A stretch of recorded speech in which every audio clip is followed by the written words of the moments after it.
సరి కాదు, అది బెక్కీ పుట్టక మునుపై ఉన్నది.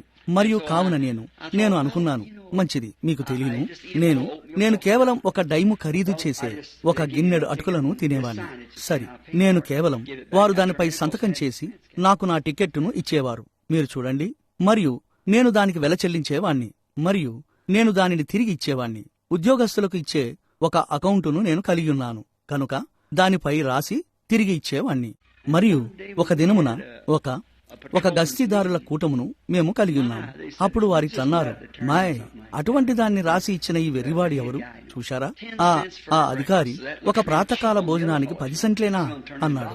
కావున మీకు తెలుసు కదా, అది ఇతరుల దానికంటే చాలా చౌకగా అనిపించుతున్నది. వారిలో కొందరు $1 అని రాసి ఇచ్చారు. చూడండి, భోజనానికి $2 రాసిచ్చేవారు. మరి నేనేమో సరిగ్గా అది ఎంతైందో అంతే రాసిచ్చాను. సరి, నేనిట్లన్నాను, మంచిది, ఇప్పుడు నేను మార్చవలసిన అవసరం లేదు. నేను కేవలం 10 సెంట్లు ఖరీదు చేసే భోజనం చేసినప్పుడు అంతకన్నా నేనేం చేయాలి? అసిస్టెంట్ సూపరింటెండెంట్ అయిన శ్రీ ఫీల్డ్స్ ఇట్లన్నాడు, బిల్లీ, కనీసం ఎట్లయినా గాని $1 అని అయినా రాసివ్వు. ఇంకా ఇట్లన్నాడు, ఆ మిగతా వారు చేస్తున్నది అదే కదా, నీవును వారితో పాటు ఉండవలసి ఉన్నది అని అతడు చెప్పాడు. మంచిది, నేనిట్లన్నాను, నేను కేవలం ఒక గిన్నెడు అటుకులు భోజనం తప్ప మరేమీ తినను, మరియు దాని మట్టికే నేను డబ్బులు తీసుకొందును. ఓ, ఎన్నడూ దానిని చేయకు అని అతడన్నాడు. మంచిది, అప్పుడు నేనిట్లనుకున్నాను, నేను దానితో ఏమి చేసేదను? అప్పుడు నేను ప్రాతకాల భోజనం కొరకు 50 సెంట్లు తీసుకున్నాను. పిదప దానిలో నుండి 40 సెంట్లు తీసుకుని నేను దానిని ఖర్చు చేయాలనుకుంటే వీధిలోని కొందరు పిల్లలకు ఇస్తాను. మీకు తెలుసు కదా, ఒక చిన్న శాండ్విచ్ బన్ను రొట్టె కూడా అవసరమున్నట్లు కొందరు పిల్లలకు ఇచ్చేవాణ్ణి. మంచిది, నేననుకున్నాను, బహుశా నిజమే, నాతో అట్లు మాట్లాడుచున్నది స్వయంగా ఆ కంపెనీయే గదా, అది ఆ కంపెనీకి చెందిన వ్యక్తే అయి ఉన్నాడు. అయితే బహుశా నేనేదో తప్పు చేశానేమో అని నేననుకున్నాను. అయితే ఇచ్చట కొంతకాలం క్రితం ఒక గస్తీ చేయి పోలీసు అధికారితో, ఇప్పుడు మీరు చూడండి, వారు హెలికాప్టర్ల ద్వారా గస్తీ చేయుదురు. కావున అతడు వచ్చి మరియు ఆగాడు. అతడిట్లన్నాడు, చెప్పండి సోదర బ్రెన్హామ్. అతడు అన్నాడు, ఈ చెట్టు పెరుగుచున్నది కదా. అవును అని నేనన్నాను. ఇంకా నేనిట్లన్నాను, అచ్చట బయట చిన్నపిల్లలు దాని కింద ఆడుకుంటారు, మేము దాని యొక్క పైకొమ్మలను కత్తిరించవచ్చా అని అతను అడిగాడు. ఓ, కత్తిరించవచ్చు, కానీ దానిని మొత్తం నరికివేయకండి, చూశారా అని నేనన్నాను. మంచిది, మేము దానిని నరికివేయగోర్చున్నాము, దాని కొరకు మేము నీకు వెల చెల్లిస్తాము అని అతడన్నాడు. లేదు, మీరు దానిని నరికివేయటను మేము కోరడం లేదు అని నేనన్నాను. మంచిది, నేను కూడా రైట్ ఆఫ్ వే యొక్క చట్టములను ఎరిగి ఉన్నాను, మీకు తెలుసు కదా, ఎందుకంటే నేను దానిలో 7 సంవత్సరాల వరకు ఉండి ఉన్నాను. నేనిట్లన్నాను, వద్దు, అది నరికివేయబడాలని కోరడం లేదు, అయితే మీరు దాని యొక్క పై కొమ్మలను మాత్రం కత్తిరించవచ్చు అని నేనన్నాను. నేనిట్లన్నాను, నేను దాని కొసలను కత్తిరించి ఉంచుతుంటాను. అయితే ఇంకా నేనన్నాను, మీరు చేయవచ్చు, మీరు కోరిన ఎడల మీరు దాని పైకొమ్మలను కత్తిరించవచ్చు. సహోదరుడు వుడ్ మరియు నేను దాని పైకొమ్మలను కత్తిరించుటకు సిద్ధపరుచుతున్నాము. దీనితో పాటు ఈ దారి గుండా ఉన్న ఈ ఇతర వాటిని కూడా మేము కత్తిరించి ఉంచుతాము అని నేనన్నాను. మరియు నేనిట్లన్నాను, అయితే ఆ చిన్నపిల్లలను దృష్టిలో ఉంచుకొని మేము దానిని అక్కడ ఉంచగోరుచున్నాము. మీకు తెలుసు కదా, జో మరియు ఆ చిన్నపిల్లలు ఆ చెట్టు క్రింద ఆడుకుంటూ ఉంటారు. నేను ఒక చిన్న ప్రయాణంపై వెళ్ళాను. నేను తిరిగి వచ్చేసరికి అది నరికివేయబడి మరియు తీసివేయబడి ఉన్నది. ఓ, మీరు చూడండి, ఆ చెట్టును నరికివేసినందుకు ఆ కంపెనీపై అది ఎటువంటి ఒక ఫిర్యాదు అవుతుంది కదా, మీరు చూడండి.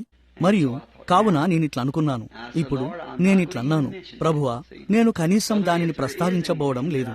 చూశారా, నేను కొన్నిసార్లు కేవలం ఒక డైము ఖరీదు చేసే భోజనం తిని మరియు 50 సెంట్లు అని మార్చిన విషయమై ఒకవేళ ఏమైనా ఉన్నదేమో.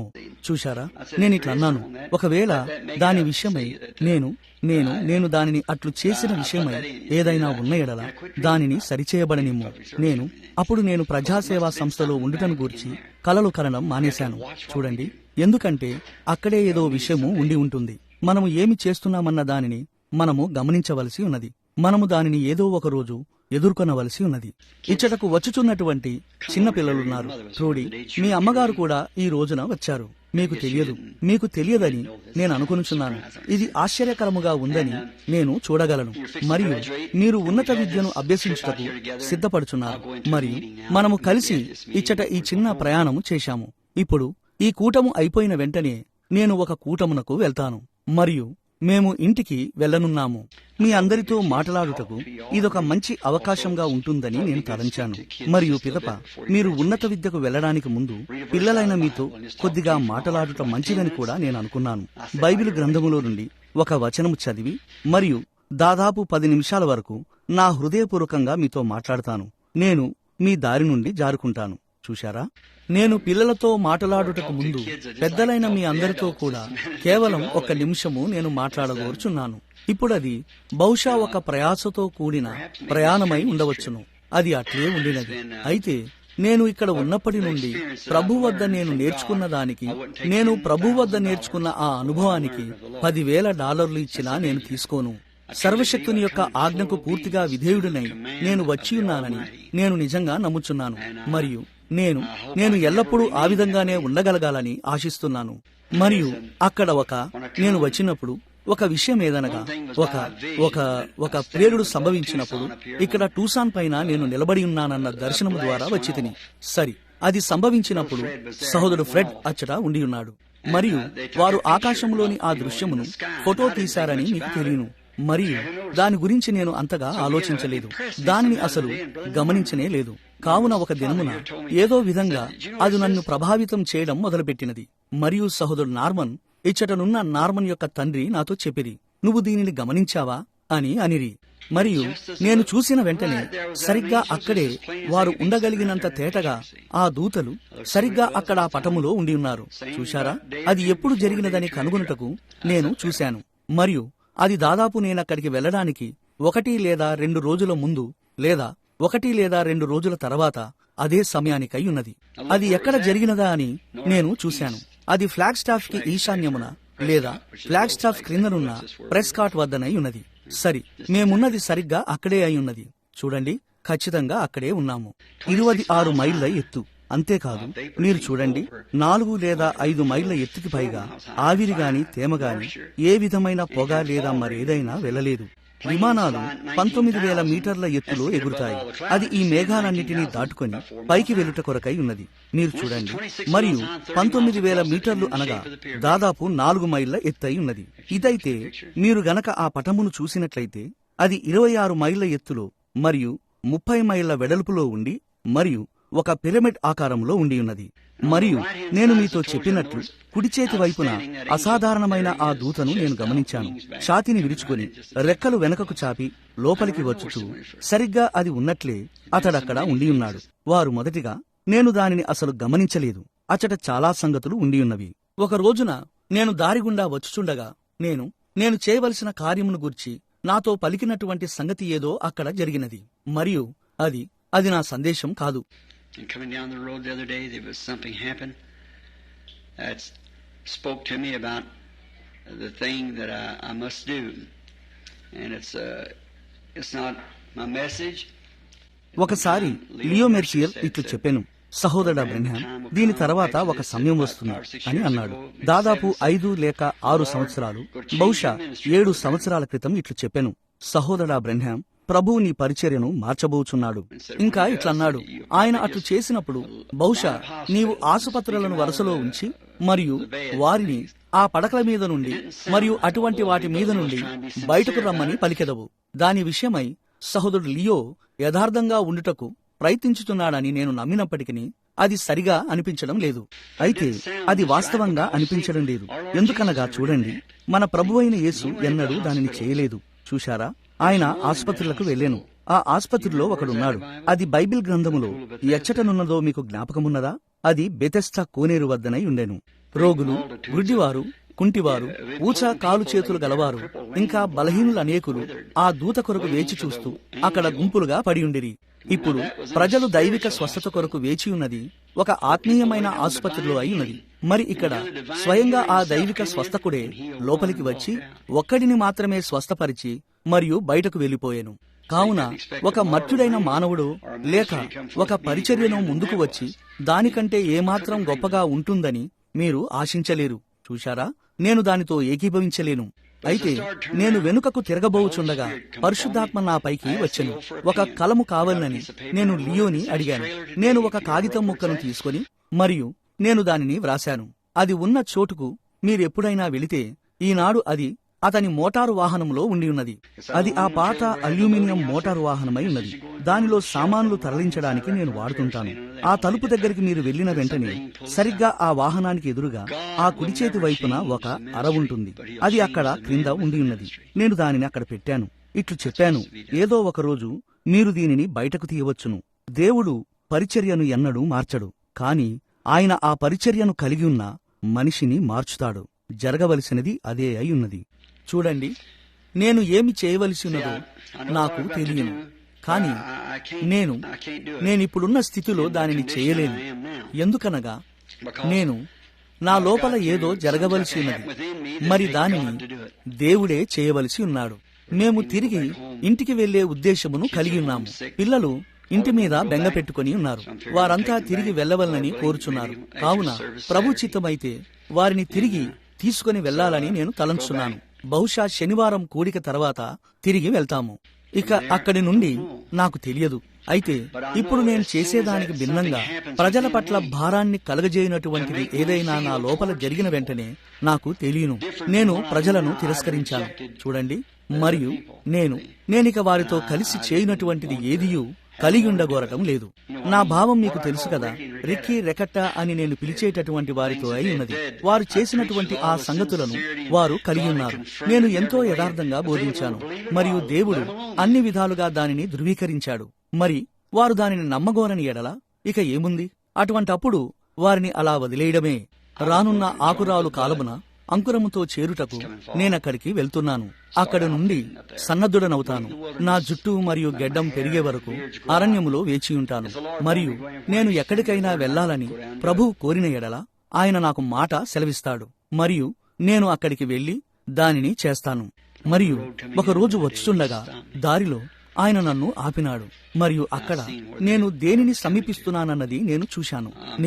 నేనప్పుడు వేరొక దాని వైపు వెళ్తున్నాను. మరియు నేను ఇంటికి చేరుకున్న తర్వాత మనస్ఫూర్తిగా మాట్లాడడం అని మనం అంటాం కదా, ఆ విధంగా నేను మాట్లాడేదనని అనుకున్నాను. మరియు పిదప ఈ ఆకస్మిక మార్పు ఎందువలన అన్నది ప్రజలు చూచునట్లు దానిని టేపుపై ఉంచాలనుకున్నాను. ఇప్పుడు పిల్లలైన మీరు, మనమిప్పుడు ఒక చిన్న ప్రార్థన చేసుకుందాము. ప్రభు అయిన యేసు, యవనస్తులు, వృద్ధులు మరియు నడి వయస్కులమైన మేము ఇక్కడ కూడుకున్నామని తెలుసుకొను ఈ సమయము కొరకై మేము కృతజ్ఞత కలిగి ఉన్నాము. నిత్యత్వమునకు ఈవలి వైపున నీ గురించి మరియు నిత్య జీవమునకు సంబంధించిన విషయముల గురించి మాట్లాడుకొనుటకు మరొకసారి మేము కూడుకొని ఉన్నాము. మరియు ఈ రాత్రి ఇక్కడ కూర్చుని ఉన్న ఈ యవనస్తులలో కొందరు ఉన్నత విద్యను అభ్యసించుతున్నారు, కొందరు ఇదివరకే ఉన్నత విద్యను పూర్తి చేశారు. అయితే ప్రభువా, ఉత్తర టూసాన్ వద్ద ఆ పర్వతం మీదికి ప్రభు యొక్క దూతలు దిగివచ్చినప్పుడు ఆ తీవ్రమైన కుదుపు లేదా ఆ గొప్ప ప్రేరుడు సంభవించుటకు కేవలం కొన్ని గంటలకు ముందు సంభవించిన ఒక కార్యము నేను గ్రహించియున్నాను. మరియు ప్రత్యేకించి యవనస్తుల గురించి ఏమి చెప్పబడినదో నాకు జ్ఞాపకమున్నది. ప్రభువా, మేము అర్థం చేసుకున్నట్లు సహాయం చేయమని నేను నీకు ప్రార్థించుతున్నాను. మరియు ఈ రాత్రి ఈ యవనస్తులైన పిల్లలకు వారి ప్రయాణములో వారికి సహాయపడినటువంటిది ఏదైనా నేను చెప్పగలుగుదును గాక. ఎట్లనగా ప్రభువా, ఈ సమయంలో మా అందరికీ అట్టి సహాయము అవసరమై ఉన్నది. మా అందరినీ ఆశీర్వదించండి, మా పాపములను క్షమించండి. మరియు మేము ఇక్కడికి వచ్చినప్పటి నుండి నీకు ఆయాసకరమైనది ఏదైనా మేము చేసినట్లయితే దాని విషయమై నీవు మమ్మల్ని క్షమించమని ప్రార్థించుచున్నాము. ఏలైనగా రేపటిని గూర్చి ఎటువంటి భరోసా మాకు లేదని మేము ఈ రోజు గ్రహించి ఉన్నాము. రేపు ఏమి జరుగునో మేము ఎరుగము. రేపటిని ఎదుర్కొనుటకు మేము ఈ రోజే సిద్ధపడవలసి ఉన్నది. మరియు తండ్రివైన దేవా, దీనిని చేయుటకు ఒకే ఒక్క మార్గమున్నది. అదేదనగా నిన్ను చూడటానికి సిద్ధపడుటయే అయి ఉన్నది. ఏలైనగా త్వరలో మేమంతా దానిని చేయబోచున్నామని మేము ఎరిగిన్నాము. మరియు ఏదో ఒక సమయమున సమాధానంగానో, ఒక స్నేహితుడుగానో, లేదా ఒక కుమారుడుగానో, లేదా ఒక శత్రువుగానో దానిని మేము ఎదుర్కొనవలసి ఉన్నది. ప్రభువా, మేము నీ స్వంత ప్రియమైన పిల్లలమవ్వడం కాకుండా మరేదైనా అవ్వడమనేది దూరమగునుగాక. ఈ విన్నపములను అనుగ్రహించమని మేము యేసు నామములో అడుగుచున్నాము. ఆమేన్. ఈ రోజు ఈ ఉదయమున పెందలకడనే నేను కలుపు మొక్కలను కత్తిరించుచుండగా పరిశుద్ధ గ్రంథములో ఒక చోటును నేను కనుగొన్నాను. దాన్ని ఈ సమయములో చదవడం మంచిదని నేను తలంచాను. మరియు అది బహుశా అది అంత సముచితంగా ఉండకపోవచ్చు, కానీ కేవలం కొన్ని నిమిషాలు మాట్లాడవలనని నేను తలంచాను. నేను దీనిని పరిశుద్ధ లూకా సువార్త 18వ అధ్యాయం నుండి చదవగోరుచున్నాను. మొత్తం 4 సువార్త రచయితలు దానిని వ్రాసిరి. 18వ అధ్యాయం మరియు 8వ వచనం. మరియు ఒక అధికారి ఆయనను చూసి, సద్బోధకుడా, నిత్య జీవమునకు వారసుడను అగుటకు నేనేమి చేయవలను అని ఆయనను అడిగాడు. అందుకు యేసు, నేను సత్పురుషుడనని నీవేలా చెప్పుచున్నావు? దేవుడొక్కడే తప్ప మరి ఎవడునూ సత్పురుషుడు కాడు. వ్యభిచరింపవద్దు, నరహత్య చేయవద్దు, దొంగిలవద్దు, అబద్ధ సాక్ష్యము పలుకవద్దు, నీ తల్లిని మరియు తండ్రిని సన్మానింపుమని ఆజ్ఞలను ఎరుగుదువు గదా అని అతనితో చెప్పాను. మరియు అతడు, బాల్యము నుండి వీటన్నిటినీ అనుసరించుతూనే ఉన్నానని చెప్పాను. యేసు ఈ సంగతులు విన్నప్పుడు, నీకు ఇంకనూ ఒకటి కొదువుగా ఉన్నది. నీకు కలిగినదంతయు అమ్మి మరియు బీదలకిమ్ము, పరలోకమందు నీకు ధనము కలుగును. నీవు వచ్చి నన్ను వెంబడించుమని అతనితో చెప్పెను. వచ్చి నన్ను వెంబడించుము అనే ఈ మాట నేను 10,000 మంది పిల్లలతో మాట్లాడుచున్నను, లేదా కేవలం ఇప్పుడున్న ఇంతమందితో నేను మాట్లాడుచున్నను, నేను ఇవ్వగలిగిన ఉత్తమమైన సలహా అదే అయి ఉండునని నేను తలంచుచున్నాను. అది ఒక ఆజ్ఞ అయి ఉన్నది. మరియు ఎప్పుడైనా ఎవరికైనా, ప్రత్యేకించి ఒక యవనస్తుడికి ఇవ్వబడిన ఒక గొప్ప అవకాశం ఉన్నదంటే అది నన్ను వెంబడించుము అనునదే అని నేను తలంచుచున్నాను. మీరు ఎవరో ఒకరిని వెంబడిస్తారు. ఇప్పుడు మీరు దానిని గుర్తుంచుకోండి. మీరు ఎవరినో ఒకరిని వెంబడిస్తారు, మరియు మీరు ఆ వ్యక్తిని వెంబడిస్తున్న తరుణంలో ఆ వ్యక్తి ఎవరిని వెంబడిస్తున్నాడనే విషయంలో ఖచ్చితంగా ఉండండి. చూశారా? మనం ఒకసారి పౌలు ఇట్లు చెప్పెను, నేను క్రీస్తును పోలి నడుచుకొనుచున్న ప్రకారం మీరును నన్ను పోలి నడుచుకొనిడి. ఇంకో మాటలో చెప్పాలంటే, సరిగ్గా నేను క్రీస్తును వెంబడించుచున్నట్లే మీరు నన్ను వెంబడించుడి. మరియు ఇప్పుడు ఈ కీలకాంశంలో జీవితములోని ఈ దశకు మనమందరము వచ్చి ఉన్నాము. మరియు చాలాసార్లు రిక్కీ రెకట్టా మరియు అటువంటి వాటిపై నేను కేకలు వేయుటను మీరు విని ఉన్నారు. అది ఈ కాలం అటువంటిది. వాస్తవానికి ఈ ప్రజలు కాదు గాని మనము జీవిస్తున్న కాలమే అటువంటిది. ఆ ప్రజలు మన వంటి ప్రజలే అయి ఉన్నారు. ఈ హాట్ రాడ్ కార్ల మీద వీధుల్లో అటూ ఇటూ తిరుగుచు, వారిన్న స్థితిలో కొనసాగుచు, పొగ త్రాగుచు, మద్యం సేవిస్తున్న ఈ పిల్లలు, మరియు అసభ్యంగా దుస్తులు ధరించి అటువంటివి చేయుచున్న అమ్మాయిలు, మరి ఆ అమ్మాయిలు మరి ఆ అబ్బాయిలు మన వంటి వారే. చూశారా? వారు మనుషులే. వారు ప్రేమిస్తారు, వారు తింటారు, వారు త్రాగుతారు, వారు నిద్రపోతారు, వారు శ్వాస పీల్చుకుంటారు. వారు కూడా మరణించాల్సిందే. వారు కూడా సరిగ్గా మన వంటి ప్రజలే. మరి అయినను వారు ఒక దురాత్మ చేత పట్టబడి ఉన్నారు. దానిని వారెరుగకయున్నారు. ఆ ప్రజలను బట్టి కాదుగాని కొన్నిసార్లు వారు వెంబడించుచున్న నాయకుడు వారిని తప్పుదోవలో నడిపించుట వలనై ఉన్నది. ఇప్పుడు మీకు తెలుసు, అమ్మాయిలు మరియు అబ్బాయిలు అయిన మీకు అంతకంటే మంచిది తెలుసు. మీకు అంతకంటే మంచిది నేర్పించబడినది. అటువంటి వాటిని చేయకూడదని వివరించి మీకు నేర్పించే మంచి తల్లిదండ్రులను మీరు కలిగి ఉన్నారు. కావున మీకు బాగుగా తెలియను. అయితే వారికది తెలియదు. చూడండి, ఎందుకనగా వారు వెళ్ళినట్టి సంఘములు ఆధునిక నవనాగరికమైన సంఘములై ఉన్నది, మరియు వారు పేరు ప్రఖ్యాతులు పొందే రోజు కోసమే బ్రతుకుతారు. మరియు ఓ మై, ఏదైతే నీతులు వారికి ధర్మంగా మారుతాయి. చూశారా? కావున ఈ మధ్యనే నేనిక్కడ చూసిన సొదొమ మరియు గొమొర్రాల నాటికను గురించి నేను ఒకసారి చెప్పినట్లు, ఆ దురాత్మతో పట్టబడిన స్త్రీ లోతుతో ఇట్లు చెప్పెను, నీవు అనైతికమని పిలిచే దానిని నేను ధర్మం అని అంటాను. నోవహు దినములలో జరిగినట్టు మనుష్య కుమారుని రాకడలో జరుగును అని యేసు చెప్పాను. కావున మనము తిరిగి మరలా ఆ చోటుకు వచ్చాము. మనము చదివినట్టి ఈ వ్యక్తి గురించి కొద్ది నిమిషాలు మనం చూద్దాం. పిల్లలైన మీ వలనే ఈ పిల్లవాడు కూడా ఒక మంచి కుటుంబములో పుట్టాడనుటలో ఎటువంటి సందేహము లేదు. అతడు మంచి తల్లిదండ్రుల పెంపకంలో పెరిగాడు. ఎందుకనగా దేవుని యొక్క ఆజ్ఞలను యేసు అతని ఎదుట ఉంచినప్పుడు అది రుజువు చేయబడినది. బాల్యము నుండి వీటన్నిటినీ అనుసరించుచూనే ఉన్నాను అని అతడు చెప్పాను. అతడు సరిగానే పెంచబడినాడని అది చూపించుచున్నది. అతడు ఆషామాషిగా పెరిగినవాడు మాత్రం కాదు, మరియు పిల్లలైన మీ అందరిలాగానే అతడు ఏది సరైనదో తెలుసుకునేటట్లు పెంచబడినాడు. బహుశా అతడు పిల్లవాడిగా ఉన్నప్పుడు అతడికి సరైనది నేర్పించుటకు ఒక దైవ భయము గల తల్లిదండ్రుల ఆధ్వర్యములో అతడు పెరిగినాడు. సరి, అది మంచిది. బహుశా ఏదో ఒక రోజున అతడు ఒక గొప్ప వ్యక్తి అవ్వాలని అతడు చిన్న పిల్లవాడిగా ఉన్నప్పటి నుండే అతని తల్లికి గొప్ప ఆశయాలు ఉండవచ్చును.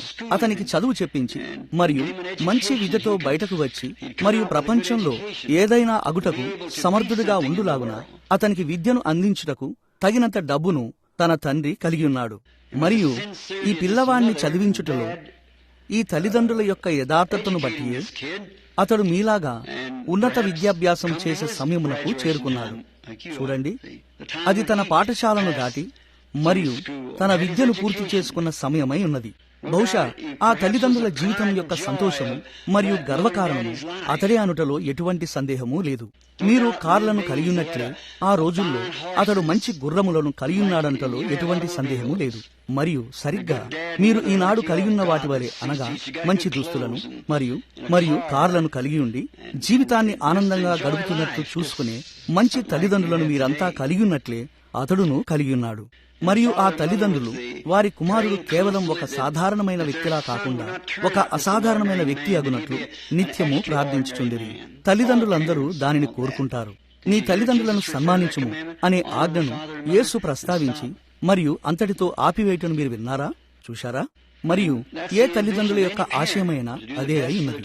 అదేమనగా వారి పిల్లల కొరకు వారు చేయగలిగినంత ఉన్నతమైన దాన్ని చేసి వారిని చదివించి బహుశా వారు పొందుకోలేనటువంటి వాటిని వీరికి అందించుటై ఉన్నది. నా పిల్లల విషయమై నేను కూడా ఆ విధంగానే భావిస్తాను. పాఠశాలకు పంపు విషయంలో కొన్నిసార్లు నేనిట్లు తలంచుతాను. ఇప్పుడు ఎచ్చటైతే ఇదంతా జరుగుతున్నదో ఆ ఉన్నత పాఠశాలలు మరియు వాటిలోనికి బెక్కీ, షారా మరియు జోసెఫ్లను పంపించాలా అని నేను తలంచుదును. నేను వారిని తీసుకుని మరియు ఆ కొండల్లోనికి వెళ్లి మరియు ఆ ఇండియన్లు నివసించినట్లు వారిని అక్కడ పెంచాలని తలంచుదును.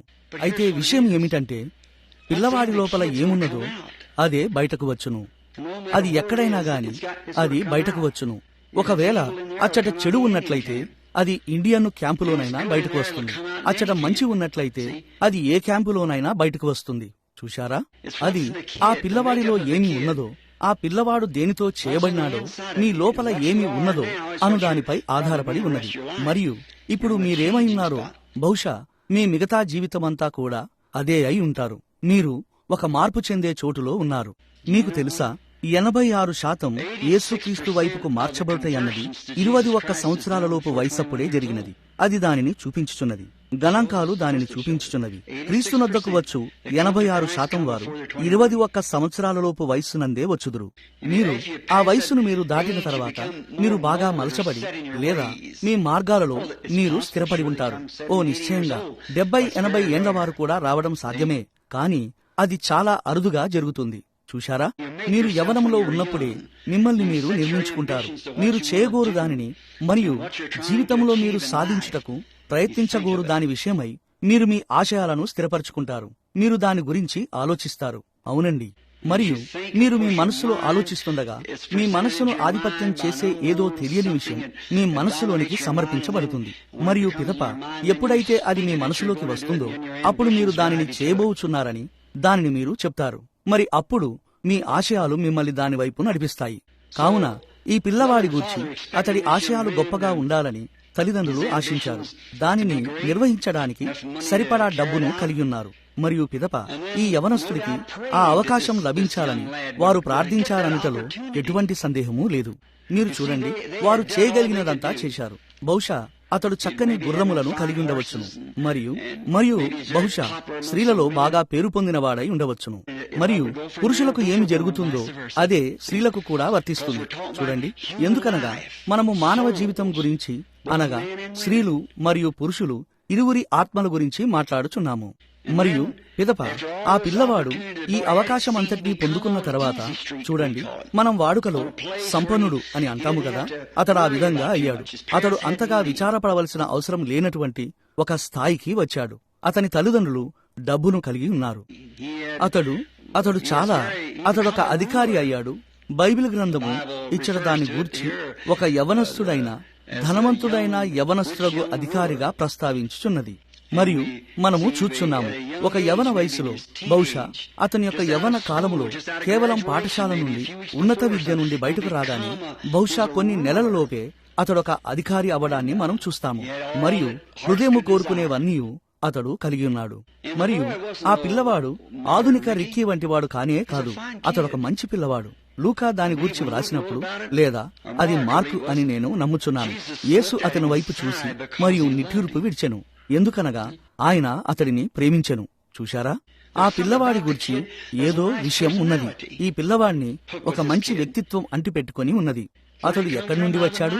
దేవుని ఆజ్ఞలు అతనికి బోధించి మరియు అతడు వాటిని ఆచరించినట్లుగా చూసుకుని ఒక చక్కని కుటుంబం నుండి అతడు వచ్చాడు. మరియు అతడు వాటిని బాల్యం నుండియే పాటించాడు. మరియు ఆ పిల్లవాడు ఒక ఆశయాన్ని కలిగి ఉన్నాడు. అతడు నిత్య జీవమును కోరుకున్నాడు. అతడు ఇట్లన్నాడు, సద్బోధకుడా, నిత్య జీవమును స్వతంత్రించుకొనుటకు నేనేమి చేయవలను? చూడండి, లోకములో మీరన్నిటినీ కలిగి ఉన్నప్పటికీ మీకు అవసరమైన దానిని మీరు కలిగి లేరని మీ లోపలున్న మీ అంతరాత్మ మీకు చెప్తుంది.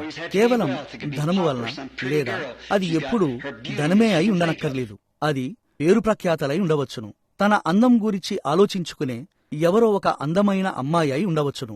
బహుశా ఆమె పాఠశాలలో పేరు పొందినదై ఉండవచ్చును.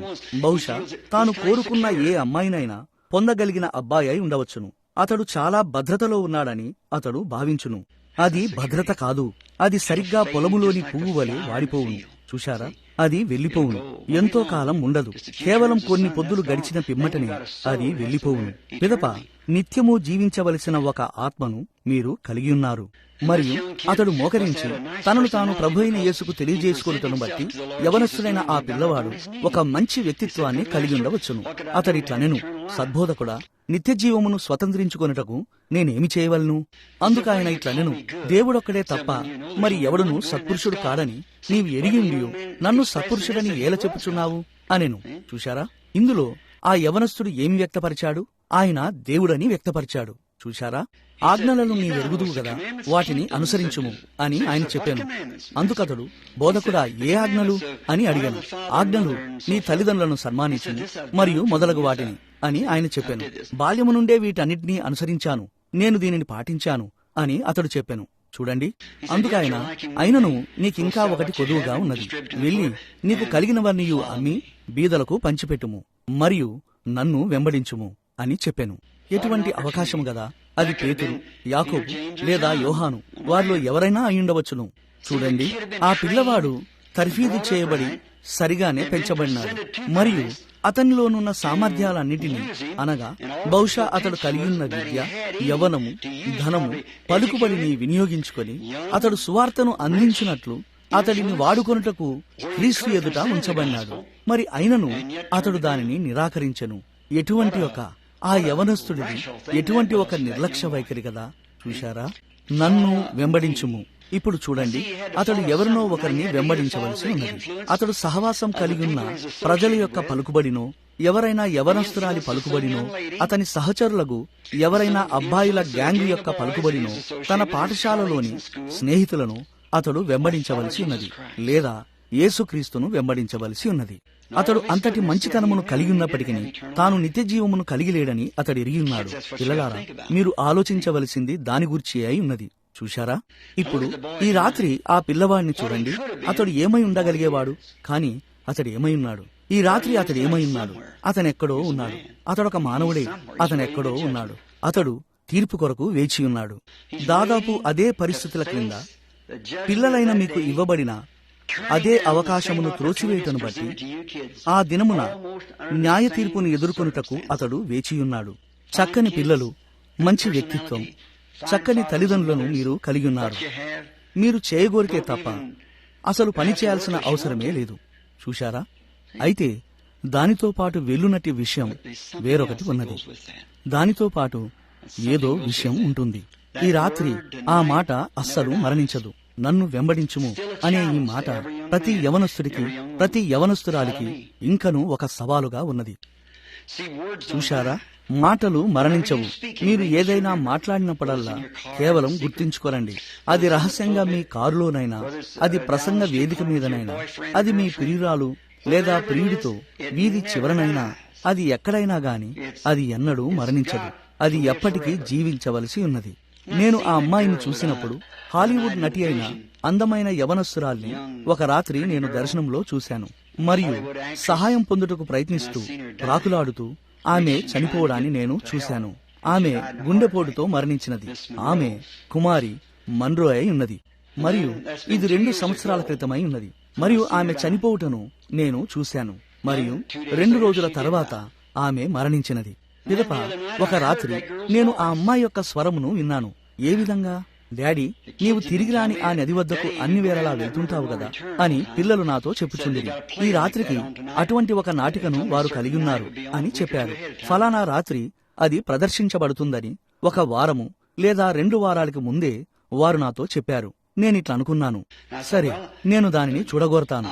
ఎందుకనగా నేను ఆ నది దగ్గర 2 లేదా 3 సార్లు, దాదాపు 5 సార్లు ఉన్నానని నేను తలంచాను. సరే నేను దానిని చూడాలనుకున్నాను. మరియు కుమారి మ్యారిలిన్ మన్రో అందులో నటించినది. సరి, నేను దర్శనములో చూసినది ఆ అమ్మాయి అయి ఉన్నది. మరియు అక్కడ ఆ చిత్రములో ఆమె ఉన్నది. మరియు ఆ ప్రదర్శనలు సరిగ్గా ఆ రివర్ ఆఫ్ నో రిటర్న్స్ లో ఆమె చేసిన నటన, ఆ చిత్రము ఆమె తీసినప్పుడు బహుశా అది 15 సంవత్సరాల క్రితముదై ఉన్నది. అది ఒక పాత చిత్రమై ఉన్నది. బహుశా 20 సంవత్సరముల క్రితముదై ఉన్నది. మరియు ఆమె చనిపోయి 2 సంవత్సరాలు అయినది. మరియు ఆమె ప్రతి చర్యతో మరియు ప్రతి మాటతో మరలా అక్కడ సజీవముగా ఉన్నది. చూశారా? అది మరలా సజీవముగా ఉండేంతగా ఆ అయస్కాంత టేపుపై అది పట్టబడి ఉన్నది. అది మాత్రమే కాదుగాని మనం మాట్లాడే ప్రతిదీ సజీవంగా ఉంటుంది. మనము మాట్లాడే ప్రతి మాట మరణించనేరదు. ఇప్పుడు ఆ గదిలో నుండి వచ్చుచున్నవి మనుషుని యొక్క మాటలు ఆకారములై ఉన్నవి. టెలివిజన్ దానిని పట్టుకుంటుంది. మీరు సరిగ్గా ఇక్కడి నుండి మాట్లాడవచ్చును. అయితే అదే క్షణములో ప్రపంచమంతటా దానిని వారు వింటారు. నీవు దానిని కనీసం ఈ గదిలో వినడానికి ముందే అది ఎలక్ట్రానిక్ ద్వారా ప్రపంచమంతటికి వెళ్తుంది. మరియు దేవుని యొక్క గొప్ప తెర దానిని పట్టుకుంటుంది. మరియు నీవు చేయు ప్రతి కదలిక మరియు ప్రతి చర్యను నీవు న్యాయ తీర్పులో ఎదుర్కొనవలసి ఉంటుంది. చూశారా? కావున యవనస్తుడా, ఆగి ఈ సంగతులను ఆలోచించడం మంచిది. చూడండి, ఎందుకనగా మీరు మరలా దానిని ఎదుర్కొనవలసి ఉన్నది. చూశారా? ఈ యవనస్తుడి యొక్క జాడను, అతడు కలిగి ఉన్న అవకాశమును మనం కనుగొన్నాము. మరియు అతడి స్థానములో మిమ్మల్ని మీరు పెట్టుకొని చూడండి. మరియు బెక్కీ మరియు మ్యారిలిన్ వలనే ఒక అమ్మాయి అయితే సరిగ్గా అతడి స్థానములోనే మిమ్మల్ని మీరు ఉంచుకొనండి. మరియు ఇంకనూ సజీవంగా ఉన్న ఆ స్వరమును మీరు వినగలరు. అది ఇంకనూ సజీవంగా ఉన్నది. అది ఇంకనూ కదులుచున్నది. ఇప్పటి నుండి 20 సంవత్సరములలో 2000 సంవత్సరముల క్రితం ఆయన మాట్లాడిన అక్షరాల ఆయన యొక్క స్వరమును వారు పట్టుకుంటారు అని సైన్సు చెప్తుంది. అది ఇంకనూ సజీవంగా ఉన్నది. ఒక గులకరాయిని నదిలో వేసినట్లే అది ఉన్నది. ఆ తరంగము ఎన్నటికీ ఆగిపోదు. అది 1000 మైళ్లు దాటి ఒడ్డును తాకుతుంది మరియు తిరిగి వస్తుంది. అటువలనే గాలిలోకి ఒక్కసారి గనుక ఒక స్వరము పలకబడితే అది ఎన్నడూ అంతరించదు. ఆ న్యాయ తీర్పు వద్ద ఇక మీరు చెప్పడానికి ఏమీ ఉండదు. అది సరిగ్గా అక్కడ ఉంటుంది. నన్ను వెంబడించుము అని ఆ యవనస్తుడికి ఆజ్ఞాపించిన యేసుక్రీస్తు యొక్క ఆ స్వరమును మరియు విచారముతో అతడు దానిని నిరాకరించుటను ఆ తెర మీద ఉండును. ఎందుకనగా అతడు గొప్ప ఆస్తులను కలిగి ఉండను. చూశారా? మనము కనీసం ఎల్లప్పుడూ డబ్బే అయి ఉండనక్కర్లేదు. అది ఇతర సంగతులు కూడా అయి ఉండవచ్చు. చూశారా? మనము ఆ పిలుపు కంటే ప్రియముగా హత్తుకునే ఏదైనా చూడండి, అది మనకు ఆ డబ్బులాగానే మారుతుంది. అది మనలను చెరుపునటువంటిదిగా మారుతుంది. ఇప్పుడు కొద్దిగా అతన్ని వెంబడించుదాం. అతడు నిరాకరించినప్పుడు ఏమి జరుగుతుంది? అతడు క్రీస్తు యొక్క ఆ స్వరమును వినలేదు. అతడు తన స్నేహితులతో వెళ్లిపోయెను. పిల్లలైన మీ వలనే మీరంతా చక్కని పిల్లలై ఉన్నారు మరియు మీరు స్నేహితులను కలిగి ఉండబద్దులై ఉన్నారు. కానీ మీరెటువంటి స్నేహితుడిని కలిగి ఉన్నారో గమనించండి. ఆ స్నేహితుడు క్రీస్తును వెంబడించుచున్న ఎడల ఆ స్నేహితుడితో వెళ్ళండి. క్రీస్తును కూడా వెంబడించండి. అయితే అతడు వెంబడించని ఎడల దానిని చేయకండి. మనం అతడి వైపు చూద్దాము. అతడు బహుశా అతడి స్నేహితులను నిలుపుకొనుటను మనం కనుగొంటాము. అతడు ఒక గొప్ప అధికారి అయ్యాడు. అప్పుడు అతడు ఒక అధికారిగా ఉండెను. తరువాత అతడు తన ధాన్యమును నిల్వ చేయుటకు అదనంగా కొట్లను నిర్మించుకునేంతగా అతడు ఫలించుటను మనము కనుగొంటాము. మరియు పిదప తనలో తాను అనుకున్నాడు. అతడు వయసు మళ్లిన తర్వాత మరియు యవ్వన జీవితపు విచారములు మరియు అట్టి సంగతులన్నీ గతించిన తర్వాత బహుశా అతడు చేసినదంతా ఏమిటంటే వినోదంగా గడపటమే అయి ఉండెను.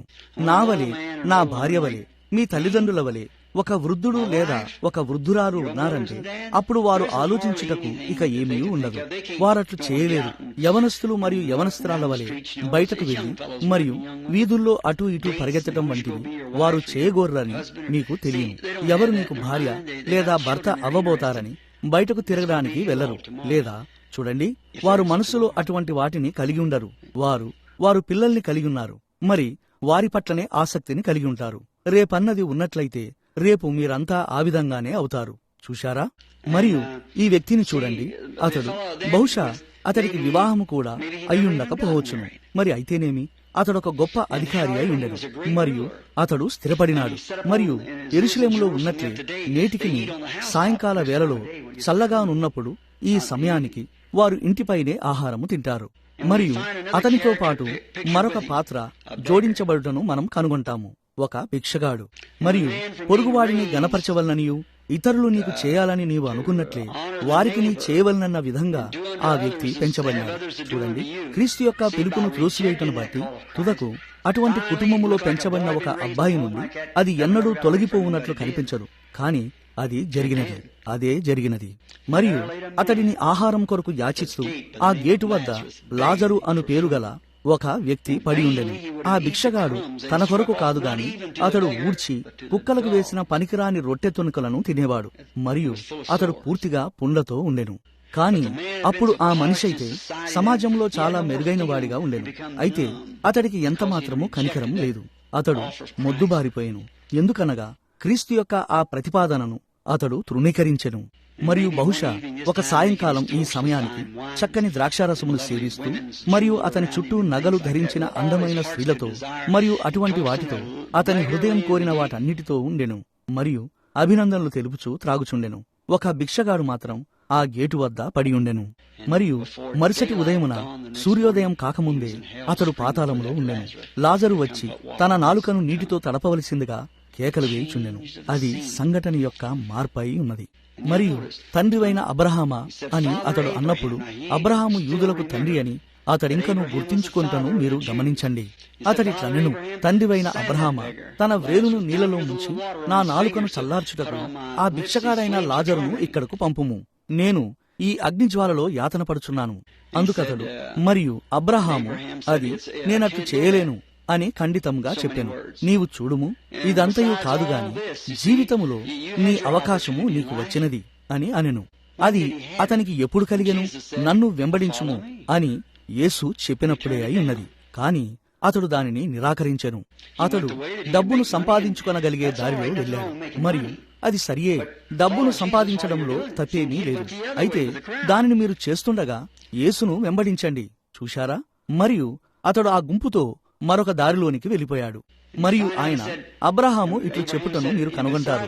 అంతేకాకుండా ఇక్కడి నుండి మీ యొద్దకు దాటగోరు వారు దాటి పోజాలకుండునట్లును, అక్కడి వారు మా యొద్దకు దాటి రాజాలకుండునట్లును, ఏ మనుష్యుడు ఎన్నడూ దాటి ఉండలేనటువంటిదై ఇక మీదట దాటలేనటువంటిది అయిన ఒక మహా అగాధము మాకును మీకును మధ్య ఉంచబడి ఉన్నది. అది ఉంచబడి ఉన్నది. ఏ మనుషుడును దానిని దాటలేదు, మరెప్పుడును దాటరు. అప్పుడు అతడు చెప్పేది వినండి. అప్పుడు అతడొక సువార్తికునిగా ఉండగోరాడు. ఒక యవనస్తుడిగా ఆత్మలను గెలుచుకునేవాడిగా ఉండుటకు ఆయనను వెంబడించుమని యేసు అతనికి ఇచ్చిన పిలుపు తిరిగి మరల అతని వద్దకు వచ్చినది. భూమి మీద తనకు 5 సహోదరులు ఉన్నారన్న విషయం అతడికి గుర్తుకు వచ్చినది. మరియు వారు ఆ స్థలమునకు రాకూడదని అతడు కోరుకున్నాడు. అతడిట్లన్నాడు, నా సహోదరులు ఇక్కడికి రాకుండా వారికి సాక్ష్యమిచ్చుటకై లాజరును పంపుము. ఇంకొక మాటలో చెప్పాలంటే నన్ను వెంబడించుము అనే పిలుపును అంగీకరించుము. చూశారా? కాని వారు దానిని చేయరు అని ఆయన చెప్పాను. అవును, లాజరు వంటి వాడు మృతులలో నుండి వారి యొద్దకు వెళ్లి మరియు వారికి చెప్పినట్లయితే వారు మారుమనసు పొందుదురు అని అతడు చెప్పాను. మీరు చూడండి, మనము మరణించిన తర్వాత కూడా మీరు స్పృహలో ఉంటారని అది చూపించుచున్నది. అతనికి జ్ఞాపకమున్నది. అబ్రహాము ఇట్లన్నాడు, కుమారుడా, నీ దినములను జ్ఞాపకం చేసుకో. చూశారా?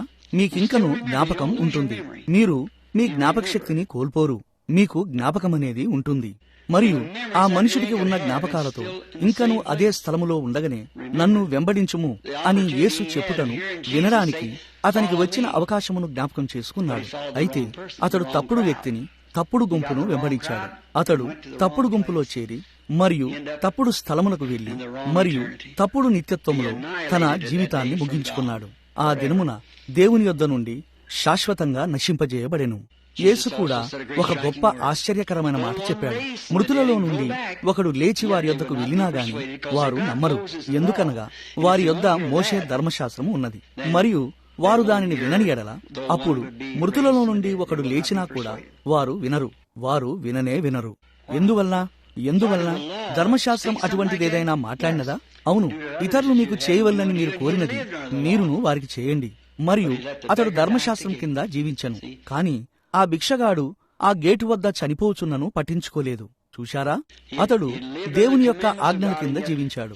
మరి అయినను ఆ గొప్ప నిత్య జీవమును చూచుటలో విఫలమయ్యాడు. పిల్లలారా, మీరు ప్రతి ఒక్కరూ నా పిల్లల వలె కనిపించున్నారు. మీరు ప్రతి ఒక్కరూ సరిగ్గా నా కుమారులు మరియు కుమార్తెల వలె అనిపించుచున్నారు. ఒక విధంగా మీరు నా పిల్లలే. చూడండి, ఆత్మీయంగా మాట్లాడుచున్నాను. అది నిజము. మీరు వచ్చి నేను చెప్పునది వింటారు గనక ప్రభువైన దేవుడు మీ ఆత్మలను నా భద్రతలో ఉంచాడు. మీరు నన్ను నమ్ముదురు. చూశారా? మరియు వాక్య ప్రకారమైన ఒక విధానంలో మీరు నా కుమారులు మరియు కుమార్తెలై ఉన్నారు. అది వాస్తవం. ఎల్లప్పుడూ గుర్తించుకోనండి, దేవుడి యొక్క ఆజ్ఞలను పాటించుటే అన్నది ఒక గొప్ప విషయమై ఉన్నది. ఒక మంచి కుటుంబములో పెంచబడటం అనేది దేవుడు అనుగ్రహించిన స్వాస్థ్యమై ఉన్నది. మరియు మీరు కలిగి ఉన్నటువంటి వ్యక్తిత్వములతో చక్కని పిల్లలుగా ఉండట మంచిది. విద్యను అభ్యసించడం అద్భుతమైన విషయమై ఉన్నది. ఈ స్వతంత్ర దేశములో నివసించుట కూడా అద్భుతమైన విషయమే. కృతజ్ఞతలు చెల్లించుటకు మనము అనేక సంగతులను కలిగి ఉన్నాము. అయితే మీరు ఊరకే వారసత్వంగా పొందనటువంటి కార్యము ఒకటి ఉండి ఉన్నది. దానిని మీరు స్వీకరించవలసి ఉన్నది. అది నిత్య జీవమై ఉన్నది. మరియు మీరు ఒక తిరిగి జన్మించిన అనుభవం చేత యేసును వెంబడించుట ద్వారా మాత్రమే దానిని చేయగలరు. దానిని నిర్లక్ష్యం చేయకండి. పేదవాడైన ఒక వ్యక్తిని గురించిన చిన్న కథను ఒకసారి నేను విన్నాను. మరియు అతడు ఎల్లప్పుడూ అది ఒక చిన్న కల్పిత కథ వంటిదై ఉన్నది. అయినప్పటికీ అది ఎల్లప్పుడూ నా మనసులో ఉంటుంది. మరియు ఒక రోజు అతడు ఒక పువ్వును తెంపుకున్నాడు. మరియు అది ఒక మ్యాజిక్ పువ్వు అయి ఉన్నది. మరియు ఆ పువ్వు అతనితో ఇట్లన్నది, నీ జీవితం అంతా నువ్వు ఒక పేదవాడిగా ఉన్నావు. అది ఇంకా ఇట్లన్నది, ఇప్పుడు నీకిష్టమైన దానిని అడుగుము మరియు అది నీకు ఇవ్వబడును. అతడిట్లు చెప్పాను, అక్కడున్న ఆ పర్వతం తెరవబడాలి మరియు నేను అందులోనికి వెళ్లి మరియు ఆ పర్వతములో బంగారమును కనుగొనాలి. సరి, ఆ పువ్వు ఇట్లు చెప్పాను, నీవు వెళ్లిన చోటకెల్లా నీతో పాటు నన్ను తీసుకుని వెళ్లవలసి ఉంటుంది. చూశావా? నీవు నన్ను నీతో పాటు తీసుకుని వెళ్లవలసి ఉన్నది. కావున నేను ఉన్న చోటనే నీవు కోరుకున్నది నన్ను అడగవచ్చును. అతడు నడుచుకుంటూ ఆ పర్వతం వద్దకు వెళ్ళెను మరియు ఆ పర్వతం తెరుచుకొనెను మరియు అతడు లోపలికి వెళ్ళెను. ఆ చిన్న కల్పిత కథ కొనసాగిన ప్రకారంగా ఆ అరలు మొత్తం బంగారము మరియు వజ్రములతో ఉండెను. అతడు ఆ పువ్వును ఒక బల్ల లేదా ఒక బండ మీద పెట్టాను మరియు అతడు పరిగెత్తుకుని పోయి ఒక పెద్ద రత్నమును అందుకున్నాడు. మరియు అతడు, నేను వెళ్లి దీనిని నా స్నేహితులకు చూపించవలెను. ఇప్పుడు నేనొక ధనవంతుడను. ఇప్పుడు నేను సమస్తమును కలిగి ఉన్నాను. ఇప్పుడు నేను దీనిని చూపించవలను అని అన్నాడు.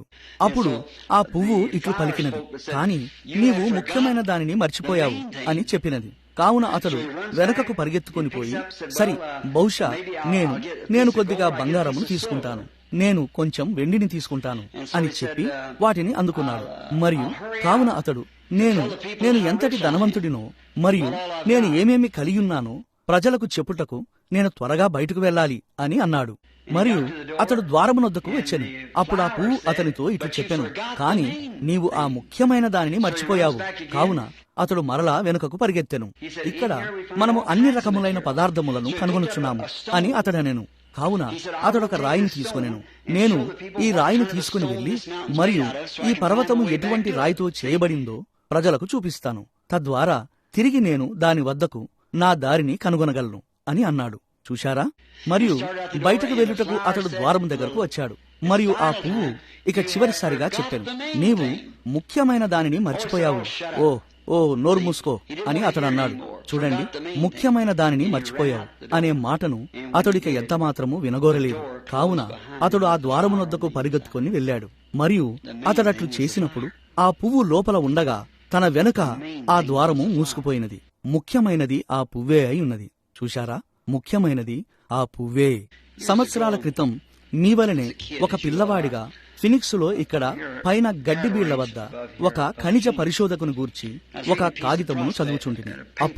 అప్పుడు ఇక్కడ రోడ్లు లేకుండేను, కేవలం మట్టిదారులు ఉండేవి. ఇప్పటికీ వారిక్కడ అనేక ఖనిజ పరిశోధనలు జరుపుతూనే ఉంటారని మీకు తెలుసు కదా. అయితే ఈ ఖనిజ పరిశోధకుడు వచ్చి అతడు చాలా ధనమును కనుగొన్నాడు మరియు అతడికి చాలా బంగారము దొరికింది. మరియు అతడి మార్గంలో అతడు కనుగొన్న ఒక గుడిసెలో అతడు ఆగినాడు. మరియు తనతో పాటు అతడొక కుక్కను కలిగి ఉన్నాడు. మరియు ఆ కుక్క బయట కట్టివేయబడినది. మరియు ఆ రాత్రి ఈ బంగారమును దోచుకున్నటకు ఒక దుండగుల మొట అతడిని వెంబడించుచుండెను. అతడు దానిని ఆ పాత స్పానిష్ గనులలో నుండి తీసుకుని దానితో తిరిగి వచ్చుచున్నాడు. మరియు ఆ కుక్క మొరగటం మొదలుపెట్టినది. మరియు ఆ మనుష్యుడు ఆ కుక్క వలన ఇబ్బంది పడగొరలేదు. నోరు మూసుకో అని అతడనెను. రేపు నేను దీనిని పట్టణమునకు తీసుకువెళ్తాను అని అన్నాడు. మరియు ఆ కథలోని నీతి ఈ విధంగా ఉన్నది. మరియు నేను దానిని తూకం వేయిస్తాను. మరియు నేనొక ధనవంతుడనవుతాను. మరియు నేను పెద్ద కార్లను కొంటాను. నేను రకరకాల స్త్రీలను మరియు పెద్ద పార్టీలను కలిగి ఉంటాను. మరియు నేనొక ధనవంతుడనవుతాను. ఎందుకంటే నేను ఇప్పటికే దీనిపై హక్కు పొందాను. దానిలో ఎక్కువ శాతం బంగారాన్నే నేను కలిగి ఉన్నాను. ఇంకా ఇట్లా నేను మరియు అతడు నిద్రపోవటకు ప్రయత్నించుండగా ఆ కుక్క మొరుగుతూనే ఉన్నది. ఎందుకనగా ఆ దుండగులు మెల్లగా జొరబడి వచ్చి ఆ ఖనిజదారుడు నిద్రపోవుట కొరకు వేచియుండుటను ఆ కుక్క చూసినది.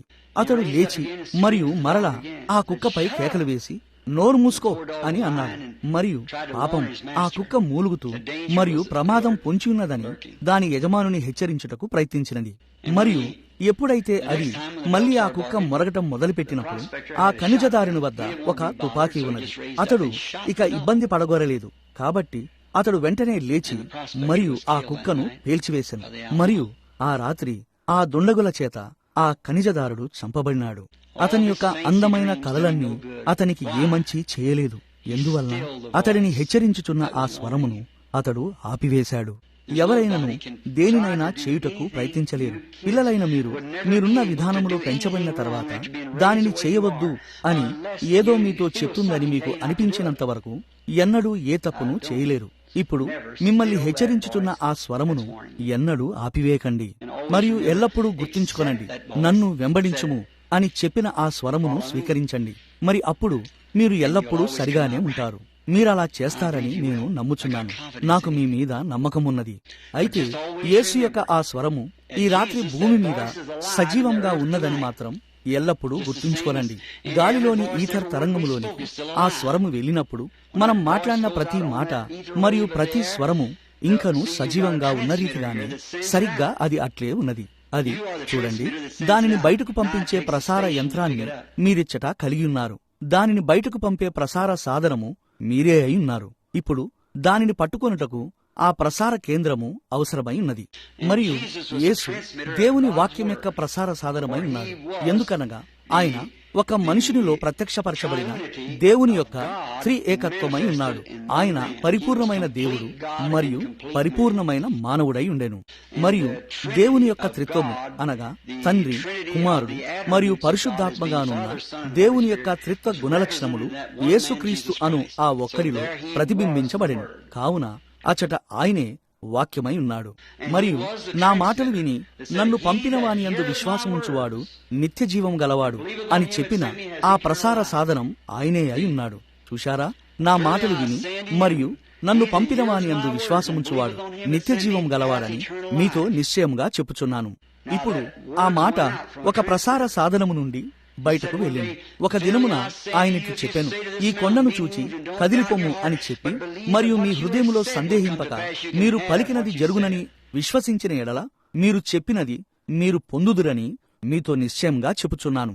ఇప్పుడు విశ్వాసం ద్వారా మీలోనున్న ఏదో నియంత్రణ ద్వారా మీరు గనక కేవలం దానిని పట్టుకునే ప్రసార కేంద్రంగా ఉండిన ఎడల అది మిమ్మల్ని నేరుగా దేవుని యొక్క చక్రములోనికి, నూతన జన్మలోనికి తీసుకువెళ్లి మరియు తిరిగి జన్మించిన వారిగా చేస్తుంది.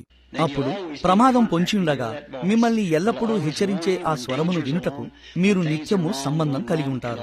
పరిస్థితులు సరిగా లేనప్పుడు, తప్పుగా జరుగుచున్నప్పుడు అది ఎల్లప్పుడూ మీకు ఒక హెచ్చరికగా ఉంటుంది. మరియు పిదప ఏదో ఒక రోజు మనం మాట్లాడుకొంచున్నటువంటి ఆ యవనస్తుడైన ధనవంతుడి వలె ఉండుటకు బదులు అపోస్తులైన పేతురు వలె, పౌలు వలె, లేదా యేసుక్రీస్తు కొరకు ఆత్మలను సంపాదించుకున్న ఒక వ్యక్తి వలె ఉండెదము. పిల్లలారా, మీరు దానిని చేయండి. మనం ప్రార్థించుకుందామా? ప్రభు అయిన యేసు, రేపన్నది ఉన్న ఎడల ఈ యవనస్తులే రేపటి స్త్రీలు మరియు పురుషులవుతారు. ప్రభువా, మేము వారికి తర్ఫీదు ఇవ్వవలసి ఉన్నది. రేపన్నది ఉందన్నట్లుగానే వారికి తర్ఫీదు ఇవ్వవలనన్న ఆ భారమును మేము కలిగి ఉన్నాము. లేని ఎడల అప్పుడు ఇదే ఆ రోజయ్యున్నది. మరియు పిదప, తండ్రి, నీ దృష్టిలో ఎవ్వరూ అంగీకరించబడరని మేమెరిగి ఉన్నాము. ఏ శరీరీయు అతిశయింపకూడదు. ఈ సంగతులు ఎంతో మంచిగా ఉన్నప్పటికీ పరిశుద్ధాత్మ తప్ప ఏ విద్య గాని, ఏ మంచి పనులైనా గాని, ఏ మత సంబంధమైన సంస్థ గాని, ఏ మనోవిజ్ఞాన శాస్త్రం గాని, మరేది గాని దేవుడిని నిర్ధారించలేదు. ఆయనే ఆ సాధనమై ఉన్నాడు. స్వయంగా దేవుడే నిత్య జీవపు రూపంలో వ్యక్తిగతంగా మన వద్దకు రాగలిగి ఉన్నాడు. మరియు దీనిని బట్టి మేము కృతజ్ఞులమై ఉన్నాము. పేతురు ఒప్పుకోలు చేసినప్పుడు నిశ్చయంగా అది వ్యక్తపరచబడినది. యేసు అతనితో ఇట్లు చెప్పాను, రక్తమాంసములు దీనిని నీకు బయలుపరచలేదు. నీవెన్నడూ ఒక సెమినరీలో దీనిని నేర్చుకొనలేదు. నీవెన్నడూ ఒక పాఠశాలలో దీనిని నేర్చుకొనలేదు. ఇది ప్రతి ఒక్కరూ పొందుకొనవలసిన ఒక వ్యక్తిగత విషయమై ఉన్నది. ఈ బండ మీద నా సంఘమును కట్టుదును, మరియు పాతాళలోక ద్వారములు దాని ఎదుట నిలవనేరవు అని నీవు చెప్పావు. ప్రభువా, అందుకు మేము కృతజ్ఞులమై ఉన్నాము. ఈ రాత్రి ఆ స్వరము ఇంకనూ సజీవంగా ఉన్నది, మరియు దానిని స్వీకరించగల విశ్వాసం యొక్క సాధనములు, విను సాధనములు, స్వీకరించే కేంద్రములు ఇంకనూ ఉండి ఉన్నది. ప్రభువా, ఈ పిల్లలందరూ వారి హృదయములలో దానిని స్వీకరించుదరని మేము ప్రార్థించుచున్నాము. మరియు మంచిగా ఉండుటకు వారేమి చేశారన్నది కాదని వారు గుర్తించుకొనెదరుగాక. మేము ఏమి చేశామన్న దానిని బట్టి కాదుగాని, మేము దేనిని స్వీకరించామన్న దానిని బట్టి దేవుడు తీర్పు తీర్చుతాడు. మా క్రియల వలన కాదుగాని, మా విశ్వాసము చేతనే మేము రక్షించబడి ఉన్నాము. కావున పరలోకపు తండ్రి, ఇప్పుడు వారు ఆ దర్శనమును పట్టుకొని మరియు వచ్చి నన్ను వెంబడించుము అను ఆ గొప్ప ఆహ్వానమును విని మరియు దానిని చూడవలనని మేము ప్రార్థించుచున్నాము. ప్రభువా, వారిలో ప్రతి ఒక్కరూ ఈ మర్త్యమైన పరిమితి గల జీవితం యొక్క లోక సంబంధమైన కార్యముల నుండి ప్రక్కకు తొలగుదురుగాక. వారు ఈ రాత్రి ఇచ్చటనున్నారు. వారు తమ బంగారు రంగు జుట్టుతోను, మరియు వారిలో కొందరు నల్లని జుట్టుతోను, మరియు నల్లని కళ్ళతో, మరియు నీలము రంగు కళ్ళతో, మరియు వారెన్నడూ ఉండనటువంటి శ్రేష్టమైన స్థితిలో వారిచ్చట కూర్చొని ఉన్నారు. మరియు దుర్దినములు రాకముందే, ఇప్పుడు వీటి యందు నాకు సంతోషము లేదని నీవు చెప్పు సంవత్సరములు రాకముందే, నీ బాల్య దినముల యందే నీ సృష్టికర్తను స్మరణకు తెచ్చుకొనుము అని ఆ గొప్ప రచయిత చెప్పెను. ప్రభు అయిన యేసు, నీవు పేతురుతో నీవు యవనస్తుడవై ఉండినప్పుడు నీ అంతట నీవే నీకిష్టమైన చోటుకు వెళ్ళుచుంటివి. కాని నీవు ముసలివాడవైనప్పుడు వేరొకడు నీకిష్టము కాని చోటుకు నిన్ను మోసుకొని పోవును అని ఎట్లు చెప్పితివో గదా. ఇప్పుడు ఇదే అనుకూలమైన దినము, ఇదే అనుకూలమైన సమయం అని వారు జ్ఞాపకము చేసుకొందురుగాక. తండ్రి, దానిని అనుగ్రహించండి. ఈ రాత్రి ఇక్కడున్న ప్రతి ఒక్క పిల్లవానిని, వారిలో ప్రతి ఒక్కరిని నా స్వంత పిల్లలుగా హక్కు పొందుచున్నాను. వారిని కాయుటకు నీవు వారిని నా చేతిలో ఉంచావని నేను భావించుచున్నాను. అపవాది నుండి మరియు మరణము నుండి యేసు క్రీస్తులోని జీవమునకు వారందరినీ నేను సంపాదించుకొనుచున్నాను. ఆమేన్. పిల్లలారా, మీకు ఆశీర్వాదములు కలుగునుగాక. ఈ కొద్ది మాటలను మీకు చెప్పడం నిజంగా చాలా బాగుంది. మరియు బిల్లీతో నేను తిరిగి వెళ్తాను. చక్కని పిల్లలు, నేను మిమ్మల్ని అభినందిస్తున్నాను. సహోదరా ఫ్రెడ్, ప్రభు నిన్ను దీవించును. సహోదరి, ప్రభు నిన్ను దీవించును.